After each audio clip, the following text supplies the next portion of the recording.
오늘의 큐티 말씀은 잠언 8장 1절부터 21절입니다. 제목, 지혜의 가치와 능력.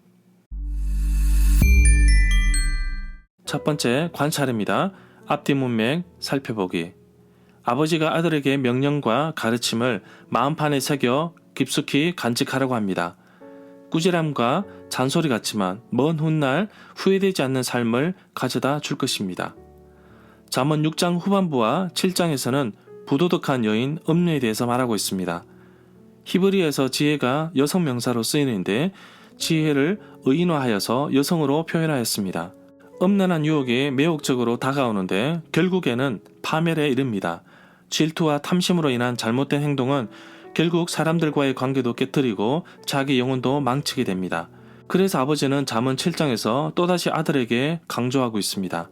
지혜를 자기 친누나처럼 생각하면서 가까이 하게 되면 어리석은 여성, 지혜의 여성과 반대되는 여성과 멀어지게 되고 성적인 유혹으로부터 넘어가지 않을 것입니다. 7장 후반부에서는 성적인 유혹에 끌려가는 젊은이를 향하여 마치 도살장에 끌려가는 황소에 비유하고 있습니다. 유혹은 싸우는 것이 아니라 피하는 것이며 여러 고민을 하지 말고 내 삶에 파고들지 못하도록 차단하는 것입니다. 잠언 8장에서는 지혜의 여성이 등장하며 말하고 있습니다. 지혜를 의인화한 것인데 길가 높은 곳에서 외치고 있습니다. 그 내용은 자신의 말에 귀를 기울이라는 것입니다. 지혜의 여성은 자신의 말에 분별력 있는 사람에게는 쉬우며 지식을 배우려는 사람에게는 명확하다고 합니다. 은과 금 대신에 자신의 교훈과 지식을 선택하라고 합니다. 세상 어느 지혜와도 비교할 수 없는 값진 것이라고 합니다. 지혜의 능력은 지도자가 가지고 있는 권력을 어떻게 사용할지 잘 알려주고 있습니다. 두 번째 해석입니다. 문단 나누기, 내용 파악, 중심, 줄거리. 문단을 나눠보겠습니다. 1절부터 11절은 지혜가 가지고 있는 가치, 12절부터 21절은 지혜가 가지고 있는 능력. 1절부터 11절에서 여성 인격체로 등장하는 지혜는 앞에서 이미 자세하게 묘사한 유혹하는 여인과 대조를 이룬다는 인상을 주고 있습니다. 이는 가늠하지 말라는 경고에 두 가지 뜻이 있다는 점에 대한 또 다른 암시라고 할 수 있습니다. 잠언 1장 20절부터 21절의 경우와 비슷하게 지혜는 모든 사람 앞에서 초대의 목소리를 높이고 있습니다. 명철에 대해서 알아보겠습니다. 지혜의 또 다른 이름입니다. 여기에 사용된 명철의 또 다른 이름은 지식, 이해, 통찰력, 판단 등이 있습니다. 2절에서 잠언 7장에 나오는 음녀는 사람들의 눈과 귀를 피해 은밀하게 음행 대상자를 찾는 데에 비해 8장에서 지혜는 되도록 사람들이 많은 곳에서 외치고 있습니다. 높은 것은 높은 언덕 위나 산 정상을 가리키기도 하고 또는 가장 높은 성벽을 뜻하기도 합니다. 5절에 보면 원문상으로는 어리석은 자들아 너희는 슬기로움을 얻으라 인데 슬기는 신중함, 지혜로움이라는 긍정적인 뜻을 가지고 있습니다.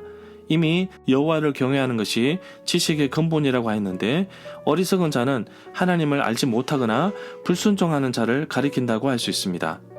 8절에 보면 지혜의 말에는 두 가지 특성, 의로움과 진실함이 인과관계로 연결되어 있습니다.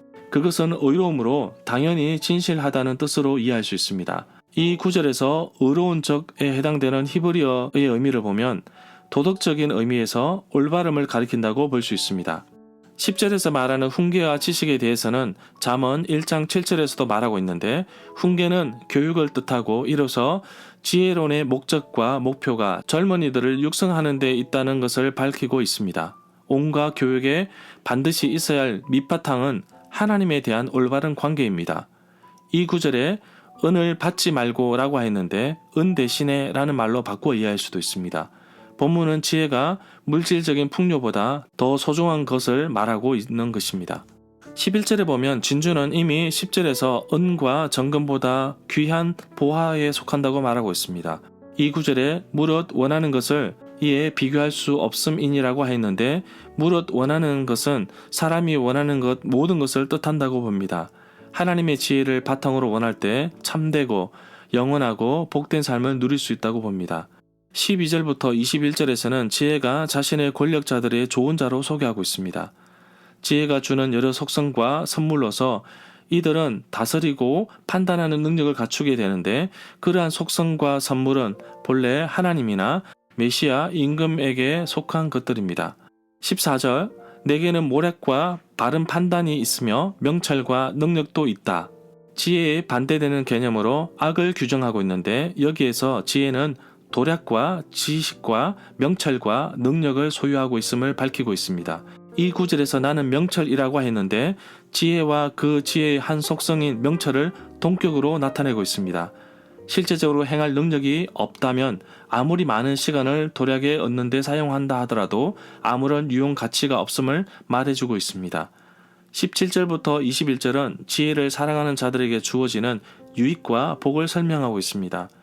20절에서 길에 대한 은유가 나오는데 잠언 1장부터 9장에서 아버지가 아들에게 죄악의 길이 아닌 지혜의 길을 걸어야 함을 당부하고 있습니다. 이제 지혜 자신이 이 길로 행하는 것을 묘사하고 있습니다. 21절에서 재물, 물질적인 부유함은 지혜가 지혜를 사랑하는 자에게 주는 선물로 묘사되고 있습니다.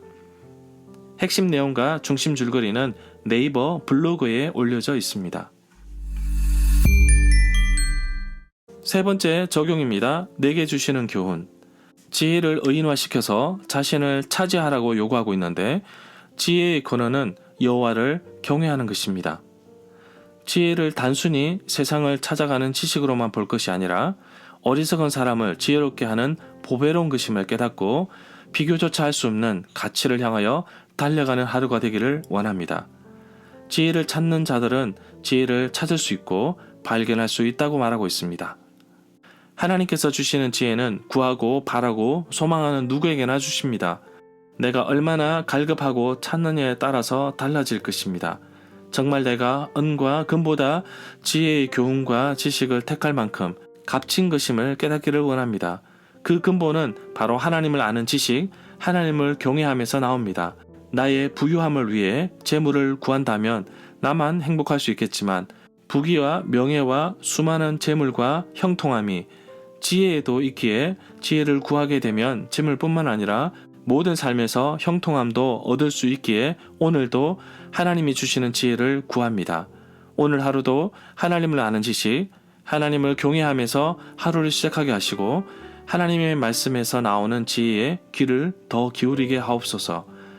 지혜에 귀를 더 기울이고 하나님이 주시는 지혜를 통해 내 마음에, 내 삶에 가득 채워지는 하루가 되기를 간절히 소망합니다.